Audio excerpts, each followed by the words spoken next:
एक उधार है, एक लोन है। क्रेडिट कार्ड कोई निःशुल्क शिक्षा की कोई व्यवस्था नहीं है। एक माई बच्चे की, उन्होंने बताया कि उनका बच्चा 1 साल पढ़ाई करके छोड़ चुका है क्योंकि वो बच्चा वहां जाकर सुखी नहीं था। उनके ऊपर यदि 1 लाख रुपया का लोन ट्रांसफर हो चुका है संस्था को, तो उनके पढ़ाई छोड़ देने से 4% का सूद उन पर खत्म नहीं होगा, वापस करना ही होगा। 100 छात्रों पर सर्टिफिकेट केस होगा। दैनिक भास्कर की रिपोर्ट है कि बीच में पढ़ाई छोड़ देने वाले स्टूडेंट जिन्होंने क्रेडिट कार्ड लिया था, उन 200 पर होगा केस। पढ़ाई छोड़ दें पर लोन से ना पढ़े। हेलो एवरीवन, गुड मॉर्निंग, नमस्कार, अस्सलाम वालेकुम। आज का ये वीडियो बिहार की क्रेडिट कार्ड योजना के इंफॉर्मेशन को लेकर बनाया जा रहा है। बहुत हैरानी होती है जब छात्र आकर कंप्लेन करते हैं कि जिला के पंचायत लेवल तक लोग टीचर के माध्यम से, स्कूल के टीचर के माध्यम से गलत इंफॉर्मेशन परोसे जाने पर ठगे गए हैं। दोस्तों, क्रेडिट कार्ड योजना एक उधार है, एक लोन है। क्रेडिट कार्ड कोई निःशुल्क शिक्षा की कोई व्यवस्था नहीं है। क्रेडिट कार्ड योजना निःशुल्क शिक्षा की कोई व्यवस्था नहीं है। क्रेडिट कार्ड योजना निःशुल्क शिक्षा की कोई व्यवस्था नहीं है। 3 बार इसलिए कह रहा हूँ ताकि दिमाग ठीक होकर समझ में बात आ जाए। छात्रों और युवाओं और अभिभावकों को जिस तरीके से बरगलाया जा रहा है, क्रेडिट कार्ड योजना एक अच्छी खासी योजना ग्रॉस इनरोलमेंट रेशियो को उद्देश्य से इंक्रीमेंट करने के उद्देश्य से बनाई गई थी। अच्छा माफियाओं के हत्थे चढ़ गई। टूटे फूटे इंफ्रास्ट्रक्चर में, छोटे छोटे गांव के जहां बाउंड्रीज तक नहीं है बिहार के अंदर में, नॉन आईएनसी अप्रूव्ड और मेडिकल की सुविधा के बगैर चल रहे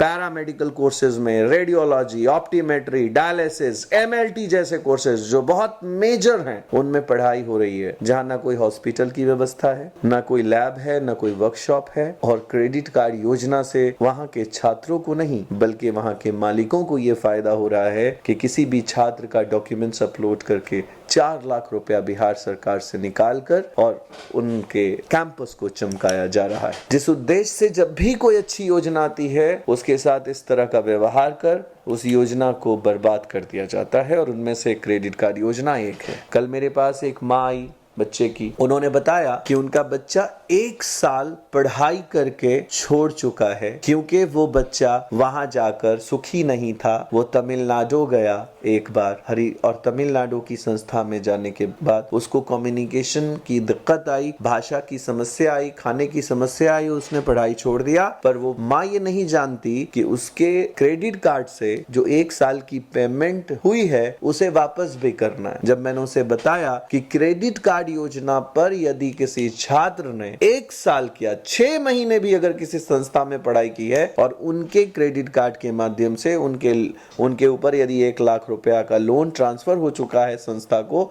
तो उनके पढ़ाई छोड़ देने से 4% का सूद उन पर खत्म नहीं होगा। अगर वो लड़के हैं तो, अगर कोई लड़की है तो 2% के ब्याज दर के साथ, यानी कंपाउंड इंटरेस्ट, चक्रवृद्धि ब्याज के साथ उन्हें यह पैसा वापस करना है। अगर वो कंप्लीट कर चुके हैं, नौकरी लगे या ना लगे, उनके गारंटर तक को छोड़ा नहीं जाएगा और उन्हें यह पैसा वापस करना ही होगा। डीआरसीसी से इस बात की कंफर्मेशन हमारी ग्रुप में हमारी टीम ने खुद की। डीआरसीसी ने कहा यह पैसा 4% ब्याज के साथ लड़कों को, 2% ब्याज के साथ लड़कियों को वापस करना होगा, और इस टर्म्स कंडीशन को साइन कराया जा रहा है। उस पेपर की हमने छानबीन भी की, लेकिन शिक्षा माफिया, कंसल्टेंसी, कॉलेज के एडमिशन के दलाल ये कहते हैं कि ये पैसा लौटाना नहीं होगा। खपड़ा उखाड़ कर, कुदाली नोच कर, खेत बेच कर, गिरवी रख कर भी आपको ये पैसा वापस करना होगा। जिस भी माध्यम से आप ऐसी गलत जानकारियों को ग्रहण करके आप इस दिशा में अपने ऊपर लोन ले रहे हैं, आप फंस जाएंगे और आपको लोन सूद के साथ वापस करना पड़ेगा, चाहे आप नौकरी में हो या ना हो। यदि आपने पढ़ाई बीच में छोड़ दी तो भी वापस करना होगा, और अगर आपने बीच में छोड़ दी है तो वो ग्रेस पीरियड जो आपको मिलने वाला था वो भी नहीं मिलेगा। आपको उसी दिन से, जिस दिन आपने पढ़ाई ड्रॉप की, उसकी सूचना आपको देनी चाहिए सरकार को, और अपने लोन जो आपने लिए हैं उस पेमेंट को जमा कर देना चाहिए। सच्ची बातें कड़वी होती हैं पर उसका प्रमाण होता है, उसमें सच्चाइयां होती हैं, उसके साथ सबूत होते हैं। क्रेडिट कार्ड योजना में 30 दिसंबर 2023 को जिन छात्रों ने अनजाने जाने में भ्रमित होकर लोन ले लिया था, क्रेडिट कार्ड ले लिया था उन 700 छात्रों पर सर्टिफिकेट केस होगा। दैनिक भास्कर की रिपोर्ट है।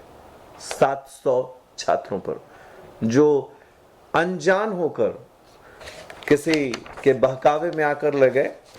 कोई योजना गलत नहीं होती छात्रों, योजना को परोसने वाले कुछ हरामखोरों ने इसकी दलाली कर बर्बाद कर दिया पूरे सिस्टम को। ऋण नहीं लौटाने पर प्रदेश के 25,000 छात्रों को नोटिस। ये मैं नहीं कह रहा, आप देख सकते हैं, दैनिक जागरण की रिपोर्ट है ये रिपोर्ट आप देख सकते हैं। आपको साइड में भी इसको दिखा दिया जाएगा। अब आइए आप हिंदुस्तान की दूसरी रिपोर्ट है जिसमें लिखा गया है कि बीच में पढ़ाई छोड़ देने वाले स्टूडेंट जिन्होंने क्रेडिट कार्ड लिया था उन 200 पर होगा केस। दोस्तों, झूठ की उम्र छोटी होती है, सच्चाई गहरा होता है। 2016 में, 2017 में, 2018 में, 2019 में, 2020 में, 2021 में, 2022 में, 2023 में मैंने हर साल क्रेडिट कार्ड के बारे में लोगों को अवेयर किया। 2024 में ये अगेन एक वीडियो है। संभल जाइए, ऐसा ना हो कि आप किसी शिक्षा माफिया का शिकार बन जाए। निःशुल्क व्यवस्था, निःशुल्क क्रेडिट कार्ड जैसी कोई कॉल आ सकती है आपको, या कोई पंचायत लेवल पे लोग आपके घर पहुंच सकते हैं। सेवा और सत्कार के लिए क्रेडिट कार्ड, कोई निश्चय, कुछ भी इस तरह की बातें। याद रहे दोस्तों, क्रेडिट कार्ड एक उधार है, कोई स्कॉलरशिप नहीं है। सावधान हो जाइए, वरना आपके फाइलों के ऊपर, आपके कागजों के ऊपर 4 लाख का कंपाउंड इंटरेस्ट के साथ लोन हो जाएगा। और ये कुछ ऐसा नारा चल रहा है समाज में, एक फंसा कर लाओगे 1 लाख पाओगे। प्राइवेट डीम्ड यूनिवर्सिटीज 90% जो बेकार डिग्रियां परोसती हैं, उनका नैक भी है, एनबीए भी है, दे आर डूइंग फ्रॉड।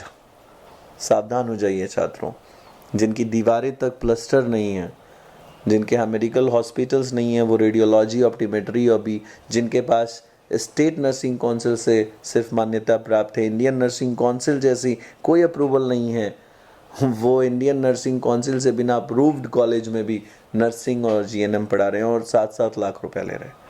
सावधान हो जाइए, शिक्षा सिर्फ अमीरों के मांग का सिंदूर ना बन जाए, शिक्षा से आप वंचित ना रह जाएं। इसलिए जानकारी ही बचाव है आपके लिए, और आपके लिए सिर्फ इतना काफ़ी है कि आप लोन से, ऐसी किसी योजना से ना जुड़े जिसमें आपको ऐसा बताकर जोड़ दिया जाए कि ये पैसा वापस नहीं करना होगा। मैं एज एक्टिविस्ट, समाज सेवी अभय संबर ये आपको समझाना चाहता हूँ कि सरकारी योजनाओं का जिस तरह से दुरुपयोग कर शिक्षा माफिया अपना काम चला रहे हैं, ये क्षण भर का हो सकता है, वक्त फिर बदलेगा और फिर ये सारी सच्चाइयाँ फिर से सामने आएंगी और समाज उनको थूकेगा और उन्हें नींद नहीं आएगी कि उन्होंने कई किसानों को लोनी बना दिया। याद रहे मेरे दोस्तों, बहुत इमोशनल बात है ये कि हरियाणा का किसान आत्महत्या करता है, पंजाब का किसान आत्महत्या करता है, लेकिन बिहार का किसान कभी आत्महत्या नहीं करता था, क्योंकि वो खेती लोन लेकर नहीं करता था, पर अब वो लोन लेकर पढ़ा रहा है छात्र को। हो सकता है आने वाले समय में वो किसान जिसने लोन का बोझ कभी नहीं सहा था, वो अब आगे नहीं सह पाए और वो आत्महत्या कर ले। लोन सिर्फ उसके लिए अच्छा हो सकता है जो वापस करने की क्षमता रखता है। याद रहे, हमारे धर्म में, ग्रंथों के अंदर में, कुरान में, हदीस में हमारे प्रोफेट ने बहुत सख्ती से लोन के बारे में मना किया। कैसे लोग हैं, कैसे मौलाना साहब हैं, कैसे मदरसे के लोग हैं, कैसे मौलवी साहब हैं, कैसे हमारे धर्म गुरु हैं जो इस बात को समझा नहीं पा रहे हैं कि अगर कोई एक शराबी है तो वो कम बड़ा गुनाहगार है, छोटा गुनाहगार है, उसकी तो माफी हो सकती है, उसका शराब छोड़ दिया माफी हो जाए। लेकिन अगर कोई लोनी है, अगर किसी ने लोन लिया है, तो उसका युद्ध डायरेक्ट खुदा के साथ है, अल्लाह के साथ है, ईश्वर के साथ है। और उसने समाज की बुराई को सपोर्ट किया है। जिस तरह अगर आप हमारे धर्म इस्लाम की बात करें तो जिस तरह सिगरेट पीना हराम है, दारू पीना हराम है, शराब पीना हराम है, नशा करना हराम है, आपके धर्म में जिस तरह पास सुअर खाना हराम है, हमारे यहाँ लोन लेना हराम है। तो अगर किसी एक ग्रंथ में भी ये लिखा है तो कुछ कारण रहा होगा। और मैं फिर से आगाह कर रहा हूँ छात्रों, अगर आपके पास खाने रहने का पैसा है तो आप ऐसे कई प्लेटफॉर्म्स हैं जहाँ से आप अपनी पढ़ाई को पूरा कर सकते हैं। आप कई तरीके हैं जहाँ से आप अपनी पढ़ाई को, शिक्षा से वंचित होने की जरूरत नहीं है। परंतु मेरे हिसाब से एज ए एक्टिविस्ट मैं आपको आज सूचना दे रहा हूँ, बहुत इमोशनल फैसला हो सकता है आपके लिए, पर आप पढ़ाई छोड़ दें पर लोन से ना पढ़ें।